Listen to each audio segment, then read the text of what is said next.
Assalamualaikum warahmatullahi wabarakatuh. Bismillah, alhamdulillah, la haula wala quwata illa billah, asyhadu alla ilaha illallah wahdahu la syarikalah wa asyhadu anna sayyidana Muhammadan abduhu wa rasuluhu la nabiyya ba'dah. Allahumma ya muqallibal qulub tsabbit qulubana ala dinik. Allahumma iftah qulubana ka futhil arifin wan nawwir qulubana bihidayatil yakin. Alhamdulillah para ibu, para bapak, walaupun PPKM-nya diperpanjang tapi sehat semua nggih. Alhamdulillah. Mudah-mudahan sehat tuman mahal. Sehat insyaallah pun vaksin 2 kali semua nggih. Alhamdulillah. Nanti mungkin ada yang ketiga nanti. Nah, yang penting monggo kita terus akan malih nggih lakon kita dalam rangka syukur tahadus bi ni'mah. Pinter-pinter bersyukur. Nah, indikator syukur itu yang realnya ketika kita orang pinter bersyukur, realnya itu pinter bunga. Hatinya selalu berbunga-bunga. Orang yang pintar syukur itu dengan kondisi apapun hatinya selalu berbunga-bunga. Enggak ngerongsulo, enggak duwe khawatir. Kemarin ayat yang minggu yang lalu kan falahu ajruhu inda rabbihi wala khaufun alaihim walahum yahzan. Ora kuatir, ora susah.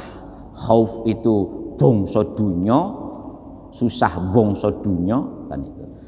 Huznun itu susah bongso akhirat. Insya Allah kalau panjenengan semua ini, insya Allah. Makanya kan Nabi kan dalani ashalu indanas abdolu indallah. Gusti para pesukan. Nah, itu para sahabat tanya ke Rasul, monggo panjenengan nuduh akan dematang kula nopo wiridan nopo amaliyah dalan itu tuh ashalu indana sing gampil dilakoni karo manusa afdalu indallah tapi mulya di sisi Allah yaitu kalimah tauhid la ilaha illallah. Makanya kan ada afdalu zikri la ilaha illallah wa afdalu laili lailatul jumu'ah. A'udzubillahi minasyaitonir rajim. Wa qalatil yahudu laisatin nasara ala syai' wa qalatin nasara laisatil yahudu ala syai' wa hum yatlunal kitab. Ini juga sama menggambarkan orang Yahudi itu dengan orang Nasrani ketika di hadapan Rasul berpura-pura saling berbantah-bantahan lagi ya. Kalau kemarin bantah-bantahannya kan layad hulal jannah ilal yahudi walayad hulan nar ila walayad hul jannah ila nasoro. Orang bakal manjing surga kecuali orang Yahudi, orang manjing surga kecuali orang berbantah-bantahan dan itu di depan Rasul. Makanya salah satu semacam semacam etika atau akhlak.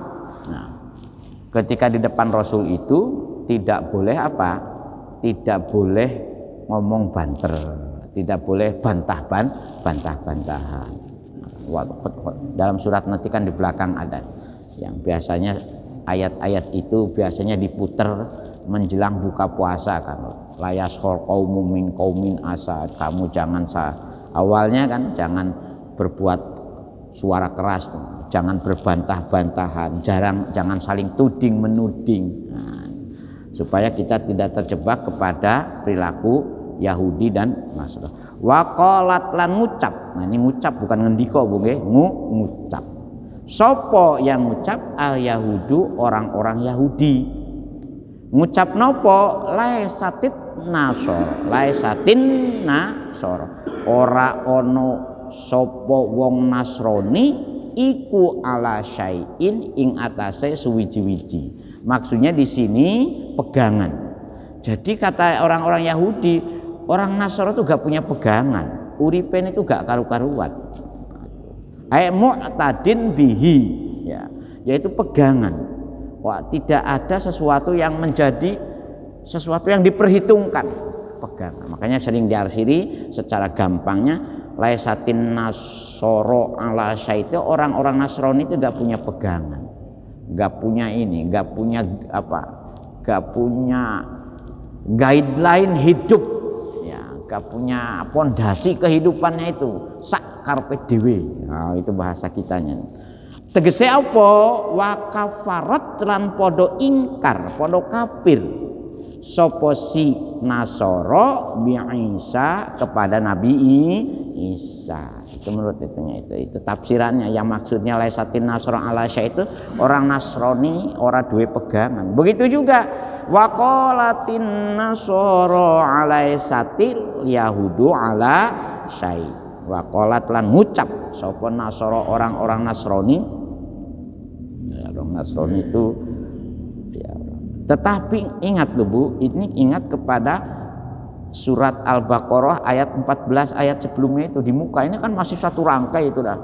Dari Sayyidah Waidah kemudian kan coba jangan pirsan itu ayat 14 surat Al-Baqarahnya. Ini perangkaian penjelasannya seperti mereka kembali kepada pemimpin-pemimpin mereka yang ketika berhadapan dengan orang Islam pura-pura ngaku Islam, tapi ketika kembali kepada kelompok mereka, kepada golongan mereka, ya, wahum yastahjiun, mereka saya hanya untuk ngolok-ngolok saja. Ini juga begitu, tujuannya mereka seolah-olah berbantah-bantahan antara orang Yahudi dan orang Nasrani di hadapan Rasul. Ya tujuannya hanya untuk itu, untuk apa? Untuk ngolok-ngolok kepada Kanjeng Nabi Muhammad Shallallahu Alaihi Wasallam. Makanya dalam Islam itu nanti ada akhlakul karimah. Depannya kau punya. Lesat ora ono sopo al Yahudu orang Yahudi ala syai'in, yaitu gese ing atase suwiji-wiji. Ya sama, orang-orang Nasrani ngarani orang Yahudi itu tidak punya pegangan. Begitu juga orang Yahudi ngarani orang Nasrani itu tidak punya pegangan. Mu'tadin bihi. Nah, jadi mu'tadin itu kalau arti Jawane ora punya sesuatu yang diperhitungkan, ya, pegangan kan. Wiji apa? Bihi kembali kepada syai, yaitu jadi wakaparot tegese, yaitu tegese opo sajane mereka itu orang-orang Nasrani kaparot podo kafir sapa si Yahudi bi Musa kepada Nabi Musa. Kalau yang di atas wakaparot lan podo kafir sapa si Nasara bi Isa kepada Nabi Isa. Padahal itu endingnya, ya. Makanya kalau kita lihat lakon-lakon itu kan Rasulullah sebagai lakon selalu dilecehkan macam-macam, tapi endingnya wal aqibatu lil muttaqin. Kita juga sekarang begitu, ya. Permainan dunia ini yang menguasai ya Yahudi dan Nasrani. Kita gak usah kaget, gak usah ngeresulo, gak usah kecewa. Memang Gusti Allah seperti itu dunia itu. Makanya kan ada unen-unen ad-dunya jannatul kafirin sijul mukminin. Koyo-koyoke dunia itu surgana orang-orang kafir. Nah, tetapi apa sijul mukminin, koyo-koyo penjarane orang yang beriman. Koyo-koyo Bu, koyo-koyo. Tapi jangan dikira di penjara itu susah. Nabi Musa kan kula lebih senang di penjara. Makanya kadang-kadang orang tuh sawang sinawang kan. Begitu Nabi Yusuf dikuyo-kuyo oleh dulur-dulure, ya dulurnya kan banyak yang seiman dan seirama dengan Nabi Yusuf itu hanya Bunyamin. Akhirnya Nabi Yusuf dicemplungnya sumur, ya kan? Nah, koyoknya susah di sumur, tapi ternyata goro-goro nyemplung sumur, akhirnya Nabi Yusuf bisa hidup di istana. Ternyata di istana itu panas, akeh godaane. sampai dikejar-kejar oleh istrinya raja. Namanya Julaiho kan Julaiha. Walaupun nanti Julaiha kan jadi istrinya. Nah, diireni karo wong cantik-cantik yang lain. Ono apa sih Julaiha dengan Nabi Yusuf koyo tergila-gila. Nah, saiki gini ae, cukup pisau, ya kan? Roa itu ada kau kabuas dan seterusnya itu kan nanti dalam surat Yusuf. Ternyata di istana mengantarkan Yusuf di penjara. Akhirnya kata Nabi Yusuf, ternyata di penjara itu ya selama ini orang menganggap tidak enak, tapi bagi Nabi Yusuf ternyata penjara lebih makanya kita ini tentang dunia orang beriman itu hanya diiming-iming sawang si nawang. Nah, yang paling mulia sinten? Orang yang pinter bersyukur. Itu yang paling mulia. Wahum sakjane kan itu. Wahum utawi si Yahudi dan Nasrani, makanya di sini diartikan al-fariqani, dua kelompok manusia, yaitu siapa? Orang Yahudi dan orang Nasrani. Padahal mereka itu yatlunal kitabah, podo-podo diwei kitab suci, sehingga mereka sebetulnya membaca apa yang ada di Taurat dan apa ada yang di Injil. Al-munazzala tegese kitab suci yang diturunkan alaihim kepada siapa? Kepada Yahudi dan Nasrani. Di mana mereka itu membaca kitabnya, ya kan? Itu kan. Fi kitabil Yahudi tasdikun Isa. Sebetulnya di kitabnya orang Yahudi tasdiku Isa, sama-sama juga membenarkan Nabi Isa. Wa fi kitabin Nasoro, begitu juga di dalam kitab Nasoro ini, kitabnya orang-orang Nasrani, yaitu apa namanya? Injil, ya kan? Tasdiku Musa, membenarkan juga keberadaan Nabi Musa. Nah, maksudnya menurut struktur kalimat, nah itu dalam kalimat yang seperti ini hal, itu kata keterangan. Jadi yatsunal kita itu kata keterangan. Dalam bahasa Arab itu hal itu ada dua, ada keterangan tempat dan ada keterangan perilaku, ada zaman hal dan zaman. Kazalika qolal lazina la ya'lamun. Begitu juga. Nah, bukan hanya orang Yahudi dan Nasrani. Wa kazalika lan kono wong-wong. Nah, itu di sini qola haulai tegese, maksudnya kazalik ini begitu juga orang-orang yang bagaimana? Nah, qolal ladina la ya'lamun, orang-orang yang berpura-pura tidak tahu, tidak tahu. Nah, siapa yang dianggap orang berpura-pura tidak tahu di sini? Ai al musyrikuna minal arabi wa ghairihim. Tegese di samping orang Yahudi dan orang Nasrani juga orang-orang Arab yang dalam posisi keimanannya musyrik.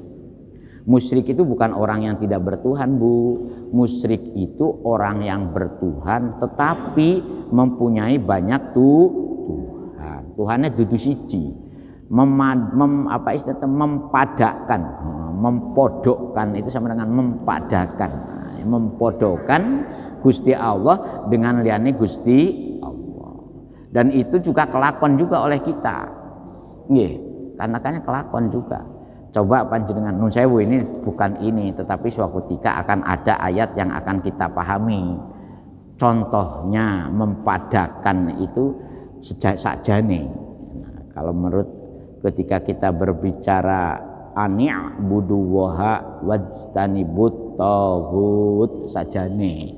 Wong beragama itu kan tugasnya itu ani'buduwaha, ben nyembah Gusti Allah. Wajtanibut taghut lan ngadoi taghut. Nah, taghut itu sinten? Nah, itu. Ya kan? Ya, makanya Bu, kita ini kenapa habis sholat harus istighfar, karena kadang-kadang sedang sholat pun kita ini berkecamuk dengan syirik sebetulnya. Contohnya apa? iling opo wae ketika sholat. Cuman syiriknya syirik asghar lah, masih kena disepuro dengan astagfirullahaladzim kan. Begitu habis Allahu Akbar kadang-kadang jengkel nang imam, kadang-kadang jengkel ke suami, masih dibawa-bawa ke sholat, ngoten Bu nggih. Bahkan barang hilang pun waktu sholat kadang-kadang ingat nggih. Wes iya aku biyen niku nyilih ini nang kene tak para amal salah. Nah itu makanya sholat khusyuk itu abot wa inaha lakabiratun. Sungguh memang sholat itu. Makanya kan masih ada ayat fawailul lil musallin. Moko bagi wong kang musallin itu fa'il Bu. Bukan orang yang tidak pernah sholat dan bukan orang yang jarang sholat. Fa'il itu istimror, punya arti berkelanjutan. Nah, orang sing sholat mawon itu tasih diancam neraka wel. Ngoten nggih.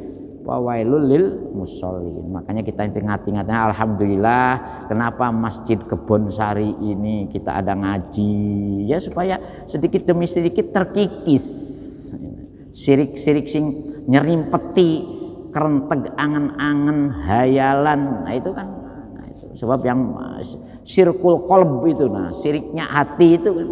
Makanya orang-orang tasawuf ada istilah ghaflatul qalbi an zikrillah.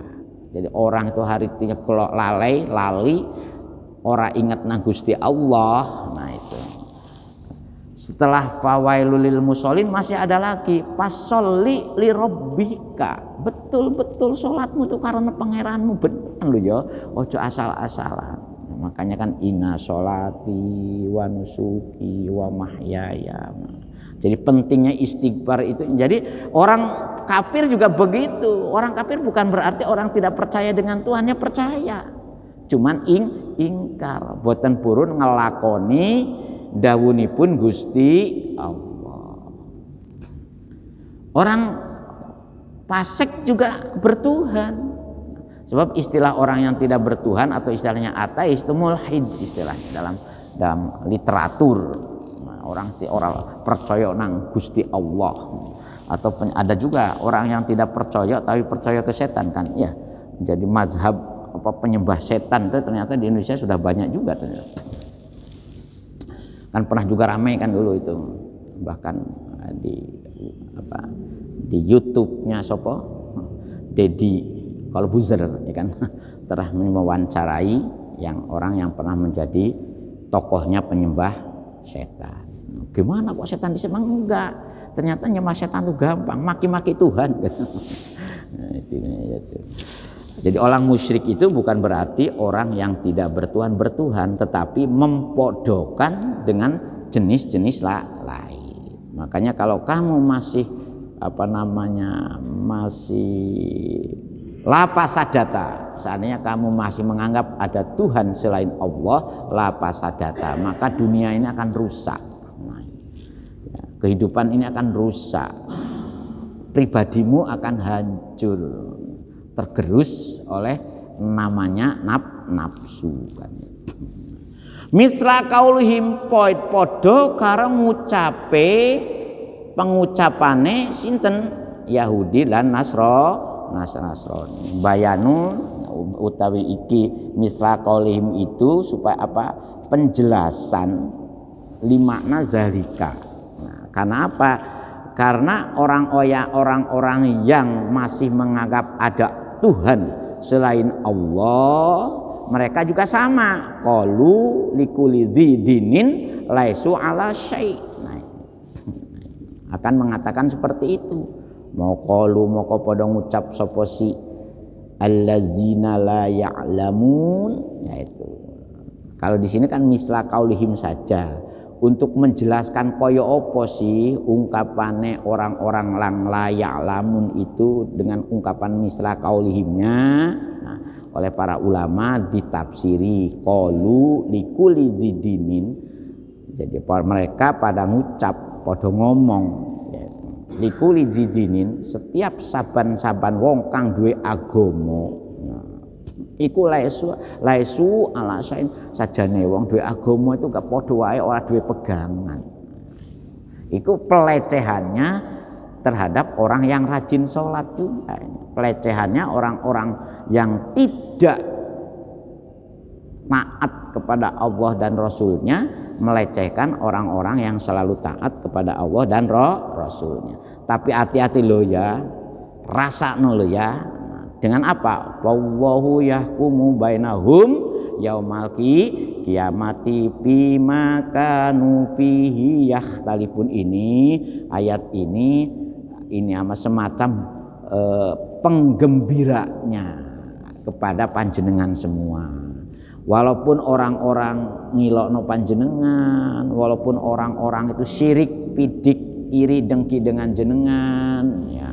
Tapi jangan khawatir, wallahu mongko utawi Gusti Allah iku yahkumu bakal ngadili, bakal menghukumi sapa Gusti Allah bainahum ing antarane wong Yahudi Nasrani dan orang-orang yang ya'lamun. Kapan Gusti Allah akan menghukumi, mengadili orang-orang yang iri, dengki, hasud kepada orang yang beriman itu?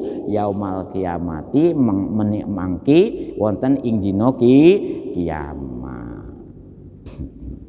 Jadi panjenengan ini pun makanya kenapa dunia ini seolah-olah umat, yaitu tadi kenapa orang yang beriman ini seolah-olah nang dunia itu sijul mukminin, seperti penjaranya orang yang beriman, karena kita ini sudah diberi ini oleh Gusti Allah, akan diberi fasilitas ketika panjenengan masuk alam kubur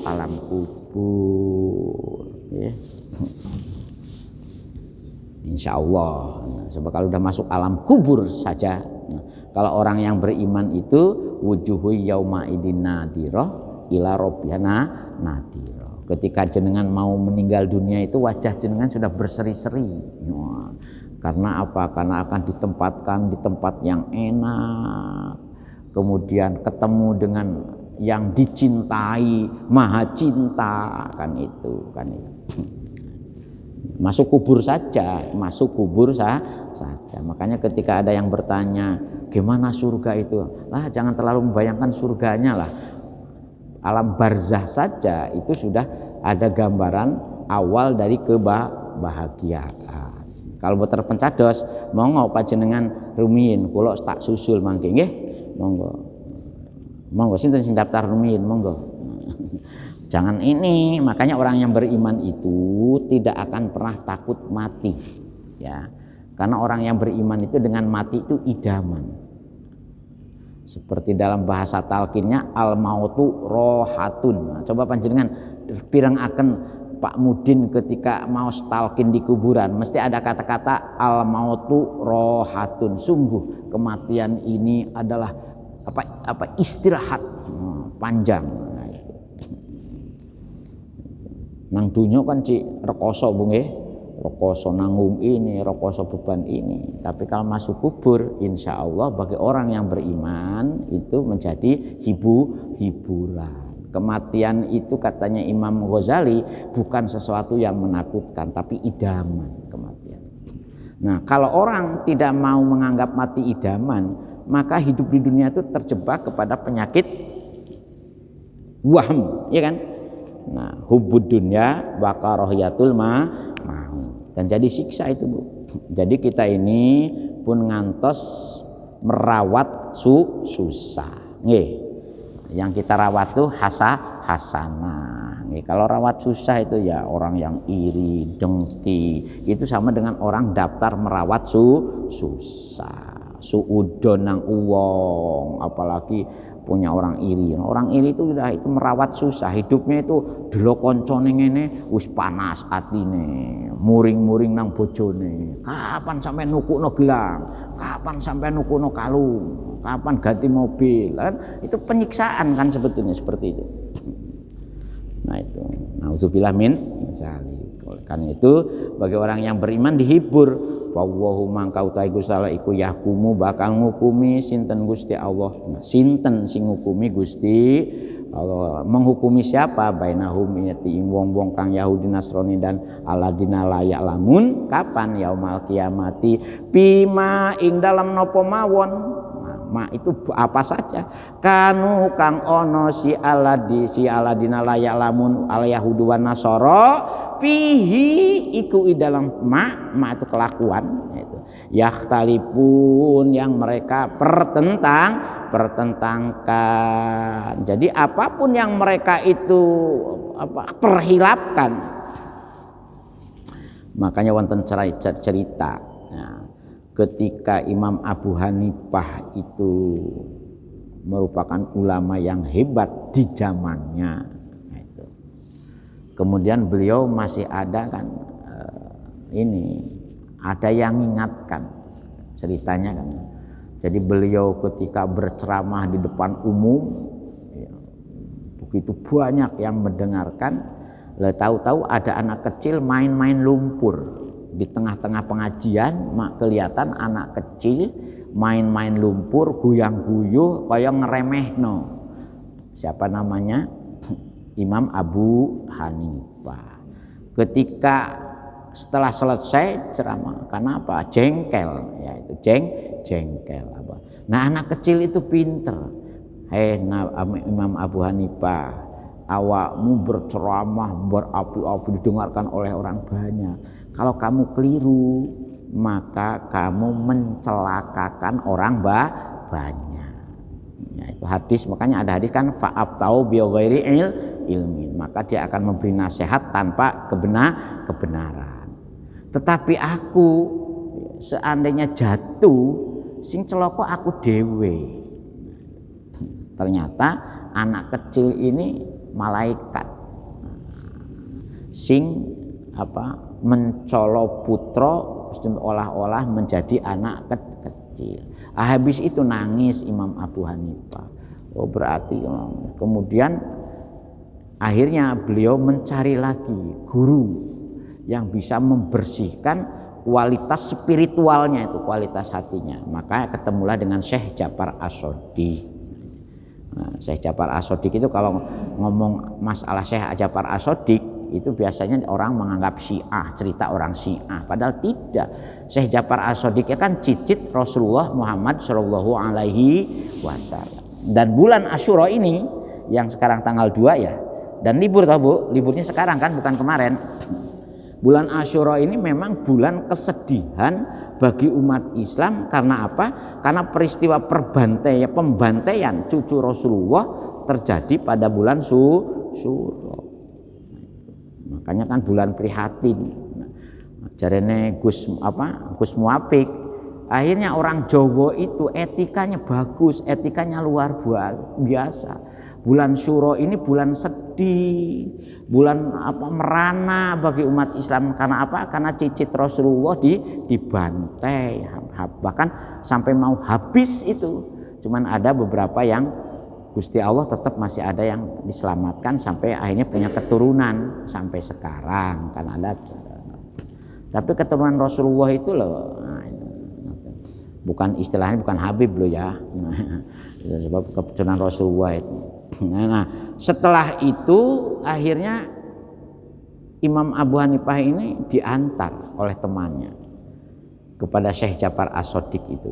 Nah, begitu diantar, temannya itu bercerita, wahai sang imam, wahai syekh, ini teman saya yang ahli di bidang usul fikih. Beliau ini penemu teori kias. Beliau ini adalah pembaharu di dalam pemikiran hukum Islam. Akhirnya dites oleh Syekh Ja'far As-Shadiq. Wahai Imam Abu Hanifah, saya ini tidak tahu ya, kenapa Rasul kita Nabi kita Muhammad SAW itu lebih utama mana antara sholat dengan puasa bagi orang perempuan yang haid. Katanya Imam Abu Hanifah, ya lebih utama sholat, karena sholat itu adalah rosu ibadatin, endase ibadah, sanamu kuli ibadatin, kuncine semua. Loh kok aneh, sholat bisa dibebaskan, tetapi kalau puasa kok masih tetap harus dibaleni. Nggih, leres Bu. Kalau panjenengan haid puasa. Nah itu. Nah, perdebatan itu akhirnya KO. Imam Abu Hanifah itu nyerah. Imam Abu Hanifah, awakmu ojo rumangsa ali. Sebab ulama menemukan kias itu, kias sadurung awakmu. Dalam Al-Quran itu iblis juga sudah mempraktekkan teori kias, teori banding-banding. Nah, makanya kan gak boleh orang Islam itu banding-banding, ngukur-ngukur, itu gak boleh. Nah, terus sampai nangis akhirnya Imam Abu Hanifah. Setelah nangis akhirnya beliau menyatakan, "Nggih guru, samenika kula badhe tumut jenengan sebagai pembimbing keilmuan ruhani saya." Maka disitulah ada istilah mursyid, makanya muncullah istilah toriko, ada guru pembimbing spiritual. Itu ceritanya ngoten. Nah itu di kitab-kitab itu dijelaskan kados ngoten niku. Jadi dalam ulama Islam ini ya tidak seperti orang Yahudi berbantah-bantah, tidak. Kita ini saling merendahkan diri. Dan itu juga banyak cerita-cerita itu, ya, itu yang seperti itu. Contohnya Imam Ghazali dengan adiknya. Suatu ketika Imam Ghazali itu jadi imam, sementara adiknya itu kualitas spiritualnya itu sudah sampai puncakmu mukasyafah. Mukasyafah itu ketok sesuatu yang bersifat gaib. Nah, ketika sholat tahu-tahu oleh imam adiknya itu, kakaknya itu kelihatan darah toh. Masya Allah, kakak saya ini kok ngimami, tapi yang dilihat itu duduk bagaimana inani ana Allah la ilaha illa ana fa'budni wa aqimi sholata li zikri, seperti dalam surat Toha ayat 14, tapi justru kelihatan darah. Sampai selesai akhirnya si adiknya itu bertanya, abang, kalau bahasa kita kan itu apa? Panjenengan tadi ngimami sholat itu kula niku kok kelihatan darah tok panjenengan. Duduk iling pangeran. Nangis Imam Ghazali. Loh, kok ngono, Dek? Ya, awakmu kok bisa sampai seperti itu kualitas spiritual awakmu. Nah, bahasa kitanya kan seperti itu. Akhirnya Imam Ghazali ngaku, iyo, memang aku ketika sholat ini sedang menulis kitab masalah fikih tentang haid. Nah, itu kelihatan. Jadi pikirannya tuh bukan inani ana Allah la ilaha illa ana fa'budni wa aqimi sholata li zikri. Zikrinya itu bukan kepada Gusti Allah, tapi ingat kepada sedang mengarang kitab bab haid. Makanya ngapunten ibu-ibu senaos headnya panjenengan, tapi kalau kitab-kitab fikih sing kathah sing pengarangnya itu laki-laki. Aneh kan? Sampai di kitab fikih itu wonten penjelasan head itu apa sih? Darahnya koyo napa rupane, rasane orang perempuan seperti kalau tidak head dengan head itu seperti apa? Di dalam kitab Fathul Qorib saja itu dijelaskan. Dijelaskan. Rupane koyo ngene. Hebat kan, ya ngapunten nggih, ya itu. Ya mudah-mudahan saja sampai sekarang ya, walaupun UIN banyak bertebaran, IAIN banyak bertebaran, dan setain banyak bertebaran, banyak ulama-ulama wanita di seluruh dunia, tetapi tidak ada yang mengalahkan penjelasan haid yang sudah diramu oleh ulama-ulama jenisnya laki-laki. Nah punten Bu nggih. Ya nanti kalau kapan-kapan ya ngoten criose. Ya. Bima kanu fihi talibun. Ketika mereka ini berbantah-bantahan ya, oleh Gusti Allah min amri dini fayudkhilul muhiqqa al jannata wa mubtila ana. Dengan cara apa Gusti Allah mengadili mereka ya? Penjelasannya wayudkhilu makan den manjing akan dimasuk. Yudkhilu itu mabni maf'ul, dimasukkan. Siapa yang dimasukkan? Al muhiqqo, yaitu orang-orang yang berbuat benar. tiang-tiang sing kados panjenengan sedaya, rajin jamaahnya, rajin pengajiannya, gak pernah ngerasani tonggone, gak pernah membuat ujub ria, gibah namimah, dimanjingaken teng pundi al jannata ing swarga, ing kebahagiaan abadi. Wa mubtilalan den manjingaken sinten yang dimanjingaken, yaitu ya al mubtil, orang-orang yang berbuat batil. Kemana mereka dimasukkan? Annaro ing neraka, ya adkhala yudkhilu, dimasukkan. Gusti Allah akan memasukkan mereka, orang-orang yang berbuat hak kepada surga, dan memasukkan orang-orang yang melawan, menentang, ya, itu menyekutukan, mensepelekan kepada apa? Dimasukkan annaro kepada kesusahan salawase. Waman lan sinten mawong adlamu kang zalim. Dolim itu aneh. Sapa si man mimam mana'a masajida wa ayudkara fiha ismuhu. Ya insyaallah kita teruskan yang akan besok nggih. Nah, monggo kalau ada yang mau usul, Pak. Mumpung 1 Muharram nggih, monggo.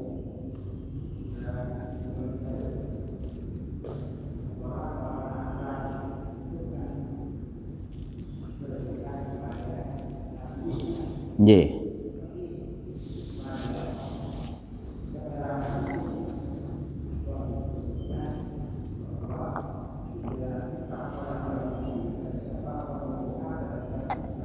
Ya.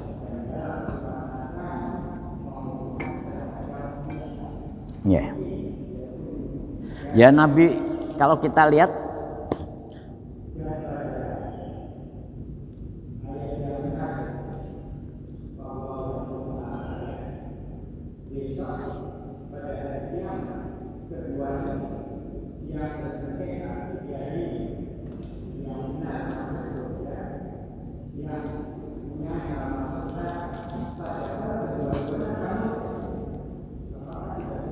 jadi begini ya, orang Yahudi dan Nasrani itu dalam bahasa politiknya selalu berkoalisi. Wah. Makanya kan Taurat Injil itu satu paket, tadi mengatakan perjanjian lama dan perjanjian baru, satu berkoalisi. Walaupun seolah-olah mereka itu bermusuh-musuhan, berbantah-bantahan, tetapi pada intinya mereka itu berkoalisi. Termasuk juga dengan orang-orang mulhid, dengan orang-orang yang tidak percaya dengan ananipun Gusti Allah. Nah, di antara mereka pun, nah memang ada sebagian kecil yang masuk Islam, yang keluar dari dari kubangan ya, agama lamanya itu masuk Islam. Walaupun masuk Islam pun ada dua kelompok, ada masuk jadi orang Islam menjadi orang mukmin yang baik, tetapi kebanyakan menjadi orang munafik. Menghasut, akhirnya ketika orang-orang Yahudi Nasrani itu masuk ke kelas munafik, akhirnya merusak Islam dari dalam. Nah, itu ngoten Pak Triyose itu. Makanya di tafsir Ibnu Katsir akhirnya ada istilah cerita Israiliyat. Bagaimana cerita yang menjelaskan tentang seperti apa karakter dan keberagamaannya orang Yahudi dan Nasrani ketika mereka masuk Islam. Maka ada istilah Abdullah bin Sabah dan sekarang ngoten Pak itunya itu. Nggih. Makanya nanti di surat apa itu akan masuk siapapun, orang dolim, orang musyrik, orang kafir, sama-sama podo-podo jadi satu masuk neraka. Jadi memang ada sebagian kecil dari Yahudi dan Nasrani juga akhirnya masuk Islam. Nah, ketika mereka masuk Islam, ada Islam yang benar-benar Islam sejati, seperti yang digambarkan di dalam surat Al-Anfal nanti. Ya, Wa idza tuliyat 'alaihim ayatuhu zadathum imana wa 'ala rabbihim ya. Dan saya juga punya Pak teman-teman yang dulunya Yahudi ada masuk Islam, yang dulunya Nasrani masuk Islam. Walaupun hidungnya hidung Jawa. Nih, hidung Jawa. Tetapi ngapunten memang kebanyakan teman-teman di kita ini biasanya orang-orang yang punya darah Manado. Saya punya teman masuk Islam itu ponaannya ketua gereja-gereja se-Nusantara itu ada, masih ada. Bahkan dia itu sudah didesain calon pendeta sebetulnya. Ya, orang teman baik ini sekarang teman. Alhamdulillah, saya istrinya, saya anaknya, punya anak satu, dan anaknya gue pinter alhamdulillah. Kuliahnya dapat beasiswa LPDP dan sekarang sudah kerja di Pemprov DKI. Jadi ngoten Pak. Jadi sebetulnya Al-Quran itu memberikan gambaran secara jrentreh.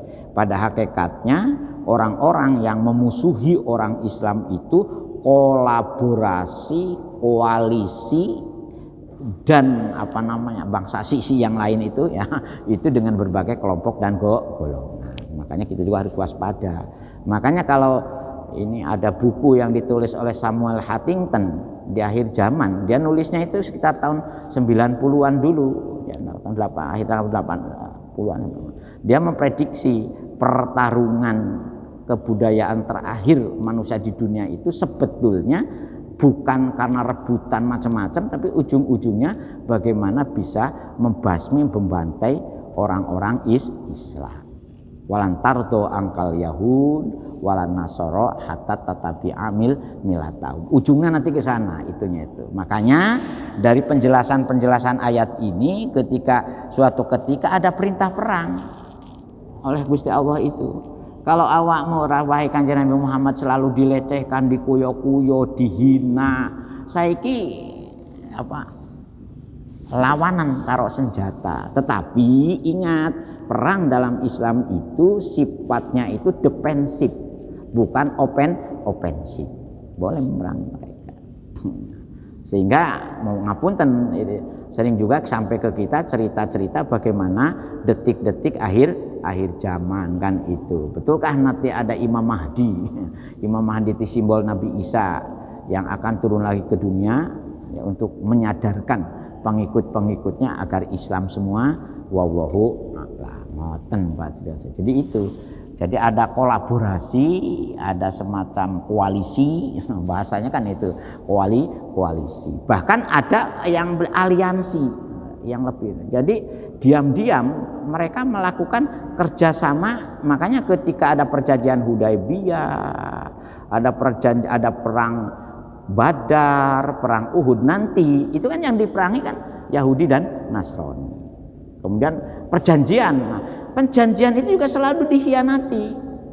Nah, perjanjian itu selalu dikhianati. Dan insya Allah ayat-ayat yang itu biasanya nanti di surat At-Taubah itu banyak dijelaskan terkait dengan bagaimana Rasulullah sudah sudah lembut, sudah pakpu waspahu, kan sebelumnya kan gitu, pakpu waspahu, Nabi awakmu gak usah pakpu, maafkan aja mereka, waspahu jarke aja mereka itu. Tetapi gateli bahasa Jawanya, gateli kan itu.